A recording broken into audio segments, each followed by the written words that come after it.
capítulo 5, versículo 1 a capítulo 7, versículo 29. Esse é o primeiro de 5 longos discursos em Mateus. Ver também capítulo 9, 35 ao 11, 1. Ver capítulo 13, do 1 ao 53, capítulo 18, 1 ao 19, 2 e capítulo 23, 1 ao 26, 1. O tema do Sermão do Monte é o chamado do Messias à justiça. Na compreensão de Paulo, essa justiça se referia aos atos salvadores de Deus e à posição do indivíduo perante ele. Como faz Tiago, Jesus aplica o termo à conduta moral que se adequa à vontade de Deus. Especificamente, justiça é fazer a vontade de Deus conforme revelada por Jesus. É essa revelação da justiça que dá unidade ao sermão como um todo. Versículo 3. Pobres de espírito. Lucas 6, 20, 24. No Antigo Testamento, os pobres são com frequência retratados como pessoas de grande devoção a Deus, pois a opressão dos ricos os leva a confiar na salvação e no livramento que vêm do Senhor, e não no poder das riquezas. Capítulo 11, 5, Salmos 37, 14 e 15, Salmos 40, 17, 69, do 28 ao 33, Isaías 61, 1, Isaías 66, 2.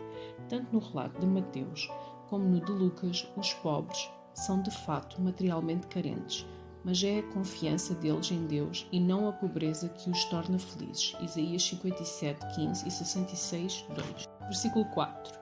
Os que choram eram aqueles que lamentavam a condição espiritual e nacional.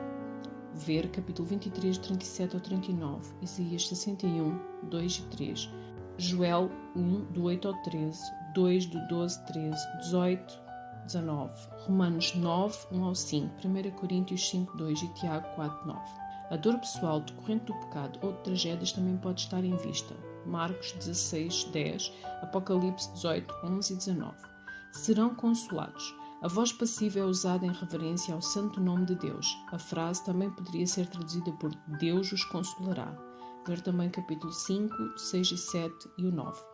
A consolação acompanhará o cumprimento de tudo o que Deus prometeu. Isaías 41 e 2 e 61, 2, 3. Versículo 5. Humildes, ver Salmos 37, 11, que é praticamente citado aqui por Jesus. Em outra ocasião, Jesus se descreve em termos semelhantes, ou seja, diferente de estes mestres, capítulo 11, 29, e avesso ao orgulho, capítulo 12, do 17 ao 21, capítulo 21, 5. Essa característica de Jesus é exemplificada em sua morte na cruz, 1 Pedro 2, 23 e 3, 9. A terra pode ser tanto uma referência mais ampla ao reino de Deus sobre toda a terra, capítulo 19, 28, do 18 ao 20, Salmos 115, 16, como a terra prometida por Deus a Abraão e seus descendentes, Gênesis 12, 7, 17, 8, ver Isaías 60, 21. Versículo 6. Os que têm fome e sede de justiça, ou de retidão. Trata-se de uma referência ao seguidor de Jesus, cujo propósito na vida é obedecer ao Senhor. Comparar com o capítulo 3, 15, 5, 10, 20. Ou ao desejo do discípulo de que a justiça alcance todas as pessoas. Salmos 11, 7, 85, do 10 ao 12, Isaías 11, 1 ao 4, Jeremias 23, de 5 e 6, 33, 16. Quem tem esse anseio com frequência, ora, seja feita a tua vontade, assim na terra como no céu. Capítulo 6, versículo 10. Cristo promoveu justiça e retidão. Romanos 3, 21 ao 22 e 5, 1. E com essas coisas os discípulos serão saciados. Compara Salmos 42, 1, 2, 63, 1, 2. Versículo 7. Jesus considerou a misericórdia, isto é, a demonstração de bondade aos que sofrem, uma virtude fundamental. Ver capítulo 6, 12, 14, 15, capítulo 9, 13, 12, 7, 18, do 23 ao 35, 23, 23, 25, do 31 ao 46. Os misericordiosos receberão a misericórdia divina no juízo final. Versículo 8. Os que têm coração puro, ver Salmos 24, 3, 5, 51, 7, Isaías 6, 5, são contrastados com os que pensavam satisfazer a vontade de Deus, por meio da conformidade cerimonial. A tradição. Capítulo 23, 25 a 26. Jesus insistiu na necessidade de uma justiça simples e sincera. Ver capítulo 6, do 1 ao 24, 15, do 1 ao 20, 23, do 23 ao 28 e Deuteronômio 6, 5. Eles verão a Deus e, assim, conquistarão muito mais do que obteve Moisés. Ver Êxodo 33, do 18 ao 23, 34, 5 ao 7. Ver também Salmos 73, 1. Versículo 9. É provável que essa bem-aventurança visasse os zelotes. judeus revolucionários que defendiam a queda da dominação romana por meio da resistência armada. O reino do Messias seria estabelecido por meios diferentes. Os que promovem a paz. Jesus não está conclamando a um pacificismo puro e simples, mas sim a um diferente tipo de ativismo. Paz é a ausência de inimizades e a presença da salvação de Deus. Levítico 26, 6, 1 Samuel 16, 4, 5, Isaías 9, 5, 6, Zacarias 8, 16, Efésios 2, 14, Colossenses 1, 20. Os discípulos de Jesus devem promover a justiça, a retidão, a reconciliação e a misericórdia, que constituem os efeitos de salvação por meio de Cristo. Capítulo 5, de 43 a 47, Lucas 10, 5 e 6.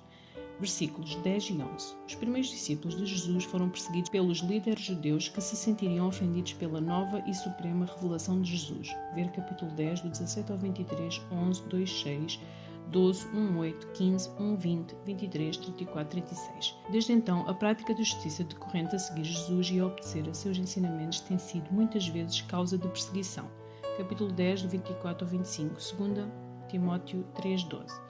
Versículo 11. Alguns manuscritos não trazem mentindo. Versículo 12. A grande recompensa mencionada por Jesus não é algo que se adquire pelo sofrimento resultante da prática do bem, mas sim a bênção de Deus àqueles que manifestam sua graça aos outros. Ver capítulo 10, de 41 a 42, capítulo 20, de 1 ao 16. Os antigos profetas estão intimamente ligados aos apóstolos do Novo Testamento. Ver também capítulo 13, 16, 17, 23, do 29 a 36 e Efésios 2, 20. Versículos 13 ao 16. As boas ações dos discípulos exercerão profundo impacto sobre o mundo ao redor, para a glória de Deus. Daí o apelo de Jesus. Não façam nada que possa pôr em risco esse impacto positivo. Versículo 13. O sal era usado para purificar e preservar. Ezequiel 16, 4. Para efetuar alianças. Levítico 2, 13. Números 18, 19. Ver nota em 2 Coríntios 13, 5. E para realçar o sabor dos alimentos. Jó 6, 6. Marcos 9,50. O sal que perde o sabor se torna inútil e insípido. Ver Marcos 9,50, Lucas 14,34. Versículo 14. A luz do mundo, cidade construída no alto de um monte. O cativante modo de vida dos discípulos atrairá outras pessoas a viver de modo semelhante, o que resultará em glória a Deus. Ver Isaías 2, do 2 ao 5, 42, 6, 49, 6, 51, 4. 56 do 6 ao 8, 60 do 1 ao 3, Filipenses 2,15. Versículo 16. Louvem seu Pai, que está no céu. Os religiosos hipócritas buscam louvor para si. Os discípulos de Jesus promovem o louvor a Deus. Ver 1 Pedro 2,12. Versículo 17. Abolir significa eliminar e substituir a lei de Moisés e os escritos dos profetas, como revelação da vontade de Deus. Vim cumpri-los. Em contrapartida, significa obediência perfeita, complementação do ensino e cumprimento das profecias do Antigo Testamento. Ver capítulo 22, 2, 15, 17 e 23. Jesus é a realização de tudo que os profetas e a lei ensinaram e esperaram. Com a chegada do Cristo no Antigo Testamento, deve ser entendida à luz dele. Lucas 24, 26, 44. Versículo 19. O cumprimento da lei em Cristo significa que a obediência a todos os seus mandamentos, ver capítulo 28, 20, é a única resposta aceitável de seus discípulos. Mandamento diz respeito às leis do Antigo Testamento, capítulo 5, 18. Agora cumpridas ao ensino de Cristo, ver capítulo 5, 21 a 48. O menor no reino dos céus. É provavelmente que Jesus queira dizer que esse indivíduo entrará no reino, mas em condição inferior. Outra interpretação, segundo evidências judaicas, sugere que Jesus se refere aqui à condenação. Compara com capítulo 8, 12, em que diz que muitos para os quais o reino foi preparado serão lançados fora. Versículo 20. A menos que sua justiça supere muito. Os discípulos de Jesus devem exibir o tipo de justiça substancialmente novo, que Jesus ensina e torna possível, ilustrado em capítulo 5, do 21 ao 47 e resumido em 5,48. Essa justiça é distinta em quantidade e qualidade. Assim como Jesus é maior que o templo, capítulo 12, versículo 6, e que Jonas, capítulo 12, versículo 41, também a justiça de seus seguidores ultrapassa a dos mestres da lei e dos fariseus. Ver capítulo 3, do 7 ao 9. Versículo 21, 47. Vocês ouviram, eu porém lhes digo. Jesus contrasta seu ensino com 6 interpretações equivocadas da lei. Cada antítese fornece um exemplo de justiça superior de Jesus. Ele revela a vontade de Deus em contraponto a meras tradições. Versículo 21. O que foi dito a seus antepassados. Essa expressão se refere à interpretação tradicional dos mestres da lei e dos fariseus, ainda que suas tradições proibissem o homicídio, não proibiam o ódio.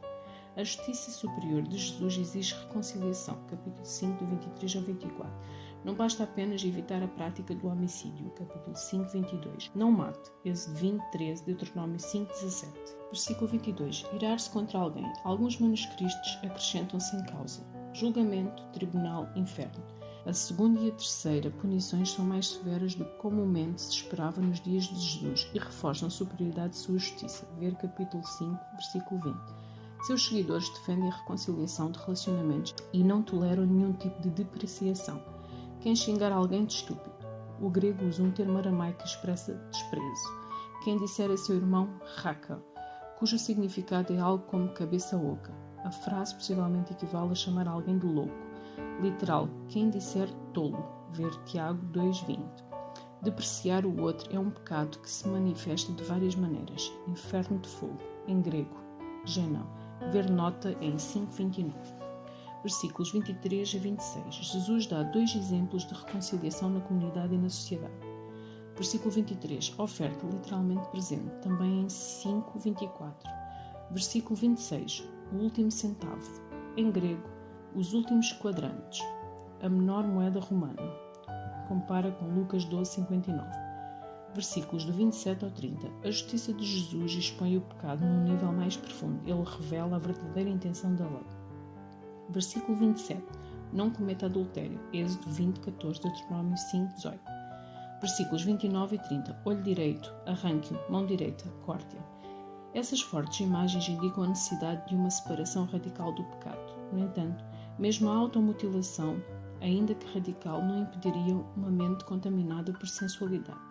Jesus convida as pessoas à prática de uma justiça superior que só Ele pode promover.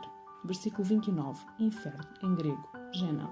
A princípio, Gena se referia a um vale nas redondezas de Jerusalém, onde alguns reis de Judá adoraram ídolos e queimaram seres humanos como sacrifício. 2 Coríntios 28:3, 33:6, Jeremias 7:31, 32:35. O lugar foi destruído por Josias, 2 Reis 23:10. No Novo Testamento, o termo designa o lugar do castigo de Deus. A menos que os discípulos pratiquem uma justiça superior, não entrarão no reino.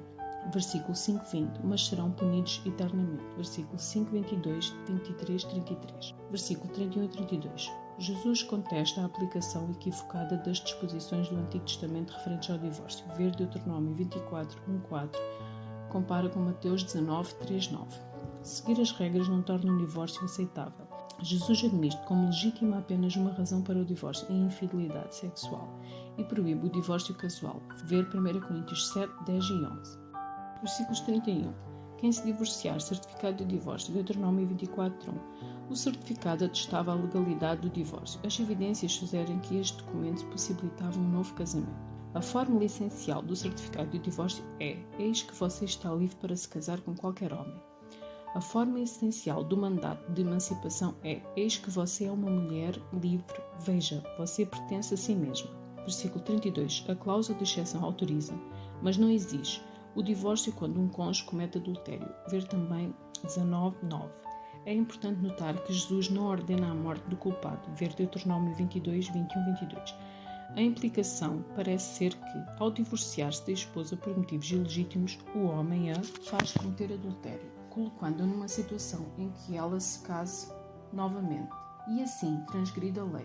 Quem se casa com uma mulher divorciada? Não está claro se Jesus se refere a qualquer mulher divorciada, independentemente do motivo, ou apenas à mulher divorciada sem motivo aceitável, a infidelidade. A lei judaica do divórcio, a conclusão era simples: divórcios legítimos dão permissão a novos casamentos. Versículo 33 a 37. Jesus resume aqui o ensino do Antigo Testamento sobre juramentos. Levítico 19:12, Números 30, do 2 ao 4, Deuteronômio 23, do 21 ao 23, Salmos 50:14, Zacarias 8:17. Os fariseus defendiam diferentes graus de comprometimento. Por exemplo, os que não mencionavam o nome de Deus exigiam compromissos maiores. Jesus demonstra que, uma vez que Deus está relacionado com tudo o que existe, céu, terra, Jerusalém, minha cabeça, ver também capítulo 23, 16 ao 22, transgredir qualquer juramento significa transgredir uma ordem dele. Ver Êxodo 27. A lição principal é que a pessoa deve ser plenamente confiável. A justiça de Jesus eleva o sim e o não, cotidiano do discípulo ao nível de juramento, o que torna os votos supérfluos para quem é honesto. Tiago 5,12. Versículo 33. Não quebre seus juramentos. Números 32. Versículo 38 ao 42. O Antigo Testamento permitia a retribuição proporcional. Êxodo 21, 24 ao 25, Deuteronômio 19, 21. Que visava evitar punições que excedessem a gravidade do delito. Jesus, no entanto, não permite retaliação pessoal alguma. Seu modo de agir não consiste em insistir na aplicação da justiça, mas sim em buscar vitória por meio do sofrimento e da cruz. 1 Pedro 2,23. Alguns usam essa passagem como referência para todas as áreas da vida, incluindo a política. Outros a entendem apenas como a disposição de renunciar a direitos pessoais e perdoar como Deus perdoou. Ver capítulo 5, versículo 48, 18, do 23 ao 35. Como o servo em Isaías 50, do versículo 4 ao 9, 53, 7. Ver também Mateus 12, do 15 ao 21. Os seguidores de Jesus devem expressar a mesma virtude nas esferas da honra, dos bens materiais, do tempo ou da prosperidade. A justiça não visa aos próprios interesses. Versículo 38. Olho por olho, dente por dente. Êxodo 21, 24, Levítico 24, 20, Deuteronômio 19, 21. Versículo 41. O trabalho forçado era uma humilhante realidade no tempo da ocupação romana. Ver 27, 32. Jesus fez disso uma oportunidade para servir a Deus. Essas palavras mostram a sua oposição aos revolucionários judeus que defendiam a resistência armada. Ver capítulo 5, versículo 9. Milha, em grego, milion, 1478 metros. Versículo 42, Deuteronômio 15, do 7 ao 11. Versículo do 43 ao 47. Ame seu próximo. Levítico 19, 18. Odeie o seu inimigo. Jesus não se opõe ao Antigo Testamento, e sim à interpretação tradicional mas equivocada do Antigo Testamento. Compara com Êxodo 23, 4 ao 5.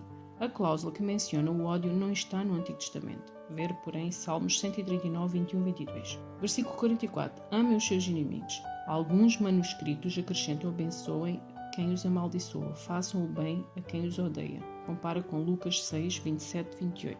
Versículo 45. Ao amar a todos sem exceção, os seguidores de Jesus não se tornavam filhos de Deus, mas sim demonstravam por suas ações que de facto eram verdadeiros filhos de Deus, pois agiam de acordo com a natureza e a vontade dele. Ver Deuteronômio 10, 18 e 19. Versículo 47. Se cumprimentarem apenas seus amigos. Os judeus eram instruídos a cumprimentar os gentios para manter a paz, mas esses cumprimentos não eram como os dirigidos a seus irmãos, isto é, outros judeus. Versículo 48. Esse versículo dá um desfecho à passagem de capítulo 5, versículo 20 a 48. Ver nota em 4, 23, 25. Sejam perfeitos. O termo significa maturidade e plenitude como a resposta à proclamação do reino, além da consagração total a Deus. Capítulo 19, 21, Efésios 4, 13, Filipenses 3, 15, Colossenses 1, 28, 4, 12, 1 João 4, 18. A perfeição tem em seu âmago o amor. Ver Lucas 6, 36. As bem-aventuranças. Capítulo 5, do 3 ao 12. As bênçãos pronunciadas por Jesus são conhecidas como bem-aventuranças. Não há como captar com apenas uma palavra tudo o que Jesus comunica aqui. Ele descreve o favor especial de Deus para com o seu povo, tanto em termos físicos como espirituais, e as consequências de desfrutar esse favor. Jesus chama homens e mulheres para segui-lo e proclamar a mensagem do reino a Israel. Ver também capítulo 11, 6, 13, 16, 16, 17, 24, 46. As bem-aventuranças retratam o estilo de vida e o caráter do seguidor de Jesus. Os bem-aventurados, ou felizes, são aqueles que se arrependem ao ouvir a proclamação do reino. Capítulo 4, 17 ao 22. As bem-aventuranças, capítulo 5, do 3 ao 12, são ligadas a Isaías 61, do 1 ao 3. O Espírito concede poder, promove a proclamação e abençoa os pobres, os humildes e os justos.